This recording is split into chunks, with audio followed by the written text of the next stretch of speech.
बुराड़ी विधानसभा में अभी 2 दिन पहले जो डेमोलिशन हुआ है, मैं उसके बारे में आपको 2 चीज बताना चाहता हूं कि इस देश को और इस क्षेत्र की जनता को यह तय करना पड़ेगा कि रूल ऑफ लॉ क्या है, कानून का शासन क्या है।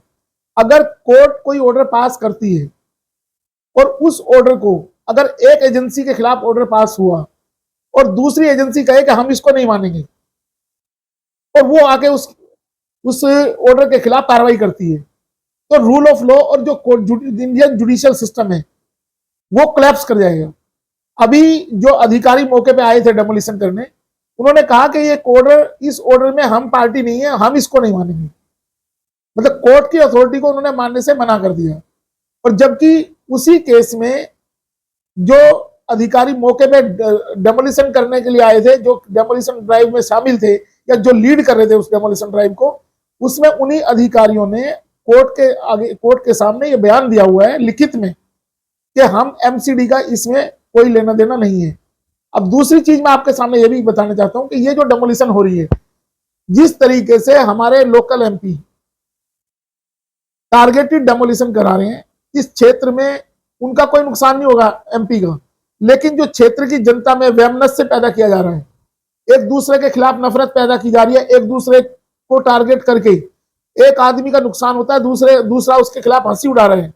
तो ये नफरत की जो राजनीति भारतीय जनता पार्टी के लोग कर रहे हैं, मैं इसके खिलाफ बुराड़ी क्षेत्र की जनता और पूरे दिल्ली की जनता को आगाह करना चाहता हूं कि ये टारगेटेड डेमोलिशन इस दिल्ली में बहुत बड़े पैमाने पे वैमनस्य और ये उपद्रव का कारण बन सकती है। तो दिल्ली के लोग संभल के रहें, साथ साथ जिनका भी जो डेमोलिशन इन्होंने किया है उसके खिलाफ सुप्रीम कोर्ट में माननीय चीफ जस्टिस के सामने एक पिटीशन उन्होंने भेजी है कि सुप्रीम कोर्ट तय करे कि अगर एक जिला न्यायालय या सबऑर्डिनेट कोर्ट एक ऑर्डर पास करती है, क्या जो अधिकारी हैं सिविक एजेंसी के, जो अथॉरिटी, ये जो सिविक एजेंसीज हैं, इनके अधिकारी उसकी इंटरप्रिटेशन करके उस ऑर्डर की कंटेम्प्ट कर सकते हैं? क्या वो डिफाई कर सकते हैं इस ऑर्डर को? जिस तरीके से एमसीडी के अधिकारियों ने कोर्ट के आदेश की धज्जियां उड़ाई, उसका मखौल उड़ाया वहां पे पब्लिक के सामने, और साथ साथ पुलिस प्रशासन से भी हमने बात की थी। पुलिस के अधिकारियों ने कहा कि हम इस मुद्दे पे, ये जो अधिकारी अगर ये जो भी एक्शन लेंगे, अधिकारियों ने कहा कि, पुलिस ने कहा कि हम इसमें इंटरवीन नहीं कर रहे हैं। अगर ये अधिकारी कहते हैं कि ठीक है जी हम नहीं करेंगे, ऑर्डर को ये फॉलो कर रहे हैं, तो हम यहां से इनके कहने से वापस जाएंगे। जबकि उन अधिकारियों ने कहा कि हम कोर्ट के ऑर्डर को नहीं मानते हैं। तो अब देश और दिल्ली में यह देखना पड़ेगा कि ये जो जुडिशियल सिस्टम है, ये कोर्ट की हायरार्की है, क्या ये हायरार्की सिर्फ सत्ता के लिए है या सत्ता से बाहर जो लोग हैं, गरीब लोग हैं, उनको भी न्याय दिला पाएगी? जिस तरीके से शालीमार बाग में हुआ, 50 साल पुराने मकान, इस देश में एडवर्स पोजेशन का लॉ है। एडवर्स पोजेशन में 13 साल 12 साल अगर कोई प्राइवेट प्रॉपर्टी है, उस पर अगर कोई आदमी काबिज रहे तो वो उसका मालिक माना जाता है, और अगर 30 साल सरकारी जमीन पे कोई काबिज होगा तो वो मालिक माना जाता है। आज शालीमार बाग में 50-50 साल पुराने मकान थे, उनकी रजिस्ट्रियां सरकार ने स्टाम्प ड्यूटी ली है, वो रेवेन्यू जनरेट किया सरकार ने, और उसके बाद भी वो मकान तोड़ दिए गए। जबकि शीला दीक्षित जी की सरकार में ये क्लियर कट कहा गया था कि जो जमीन, अगर उन्होंने लैंड की डेफिनेशन दी थी कि अगर कोई नोटिफिकेशन हुआ है लैंड का, सेक्शन 4 में लैंड एक्विजिशन एक्ट में अगर कोई नोटिफिकेशन हुआ है और उसका कब्जा नहीं लिया गया है,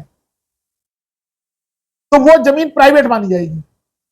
तो जो लोग 50 साल से हमारे जो 153 मकान टूटे हैं वहां, वो सिर्फ और सिर्फ गरीब लोगों को उजाड़ने की एक साजिश थी।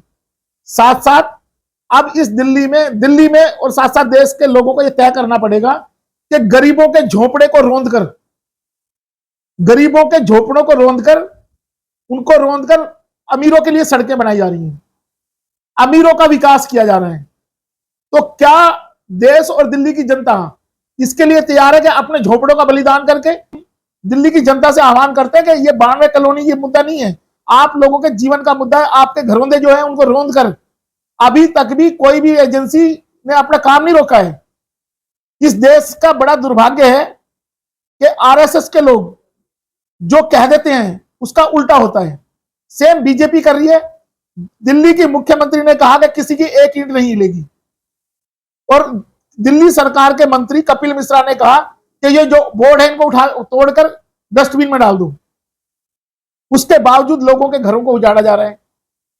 ये टारगेटेड जो डेमोलिशन चल रहा है, इस टारगेटेड डेमोलिशन के खिलाफ दिल्ली की जनता को उठना पड़ेगा, और ये कानून के खिलाफ है, ये कानून के खिलाफ है। ये मैंने एक पिटीशन भेजी है honourable supreme court chief justice of India के पास कि आप इसको डिफाइन करें कि कानून का शासन है या जो डिक्टेटरशिप चल रही है इस देश में। अगर हायरार्की खत्म होगी जुडिशियल सिस्टम की, तो एक कोर्ट का ऑर्डर, तो निचली अदालतों का कोई ऑर्डर माने नहीं करेगा कुछ भी।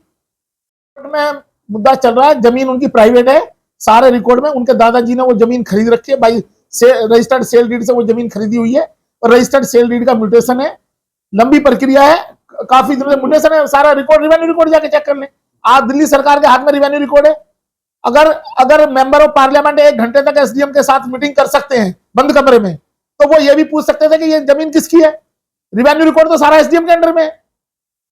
वो 1 घंटे तक एसडीएम के साथ मीटिंग करते हैं बंद कमरे के अंदर, तो उन्हें यह भी पता हो जाना चाहिए कि ये सारी की सारी जमीन प्राइवेट लैंड है, ये कोई सरकारी लैंड नहीं। ये जनता को गुमराह करने के लिए, ओजोन के मुद्दे से ध्यान भटकाने के लिए एक आदमी को टारगेट कर दिया ताकि उनका ध्यान सिर्फ उधर चला जाए, और ओजोन का बड़ा मुद्दा जो है उस मुद्दे को शांत कर दिया जाए।